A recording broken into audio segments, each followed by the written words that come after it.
তার যেহেতু diplomatic passport রয়েছে, ডিপ্লোম্যাটিক ইমিউনিটি রয়েছে, লাল রঙের পাসপোর্ট নিয়ে চোখ দেখানোর অজুহাতে তিনি বাইরে গেলে তিনি আর ফিরবেন না। মহামান্য আদালত বলছেন যে এই মুহূর্তে চিকিৎসাটাই সবথেকে গুরুত্বপূর্ণ, কোথায় চিকিৎসা হচ্ছে সেটা বিষয় নয়। উত্তর হচ্ছে আমি আগে যেখানে চিকিৎসা করিয়েছি সেখানেই যেতে চাই, এসএসকেএম হাসপাতালে আমি যাব না। মানে আদালতেরও ঊর্ধ্বে। আসলে মানে পিসির অভয়ারণ্যের মধ্যে থাকতে থাকতে গোটাটাই যেহেতু মগের মুলুকে পরিণত হয়েছিল, মানে আদালতের কথাও, হাইকোর্টের কথাও কিছু নয়, সুপ্রিম কোর্টের কথাও কিছু নয়, আমি যাব না। আর এটাও গুরুত্বপূর্ণ, এটাও তদন্ত করে দেখা দরকার, মানে এটাও খুব ইম্পর্টেন্ট যে জন হপকিন্সের মতো হাসপাতাল, সেই হাসপাতালের প্রেসক্রিপশনে যদি রেজিস্ট্রেশন নাম্বার না থাকে ডাক্তারের, তো সেটাও কোথায় ক্যামাক স্ট্রিটে বসে ফর্জারি হয়েছে কি না সেটাও দেখা দরকার, কারণ উনি এই ধরনের ব্যাপারে অসম্ভব পারদর্শী আর কি। তৃণমূলের খোকা বাবুর তার তো পয়সা কোনো অভাব নাই, তার পয়সা কোনো অভাব নাই।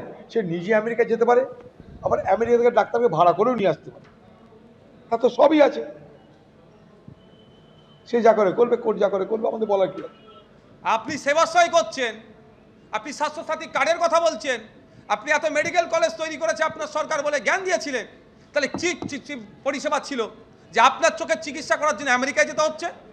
যারা আর্থিকভাবে দুর্বল তাদের ছেলে পরিবারগুলো কি চোখ নষ্ট হয়ে যাবে তাদের? এর উত্তরটা আগে অভিষেক বাবুকে দিতে হবে। আর তারপরেও বলছি, আমাদের কলকাতা এসএসকেএম তথা পিজি হসপিটাল যথেষ্ট উন্নত মানের হসপিটাল। এখানকার চিকিৎসকদেরকে যে কোর্ট অর্ডার দিয়েছে নিশ্চিতভাবে তারা বিবেচনা করবে, এখানে চিকিৎসা না হোক।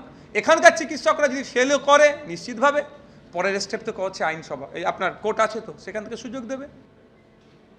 আগামীকাল দুপুর 2টোয় এসএসকেএমে গিয়ে চিকিৎসা সংক্রান্ত নথি দেখান এবং এসএসকেএম যদি দেশের অন্য কোনো হাসপাতালে যাওয়ার পরামর্শ দেয় তাহলে আপনি সেখানে যেতে পারেন।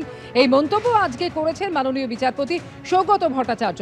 আমাদের দেশের চিকিৎসা ব্যবস্থা এখন অনেক উন্নত মানের, সুপ্রিম কোর্টের বিচারপতিরাও এখানে চিকিৎসা করান, এই মন্তব্য করেন বিচারপতি। আদালতের সমস্ত নির্দেশ মেনে চলছি, সওয়াল করেন অভিষেক বন্দ্যোপাধ্যায়ের আইনজীবী। আপনার বিরুদ্ধে কণ্ঠস্বর মামলায় আদালতের নির্দেশ অমান্য করার অভিযোগ করেছিল রাজ্য। আপনারা এখানে যে চিকিৎসকের প্রেসক্রিপশন দেখাচ্ছেন সেখানে সংশ্লিষ্ট চিকিৎসকের রেজিস্ট্রেশন নম্বর নেই কেন, প্রশ্ন করেন বিচারপতি। এখনই বিদেশ যাওয়ার মতন আপৎকালীন পরিস্থিতি তৈরি হয়নি বলে সওয়াল রাজ্যের।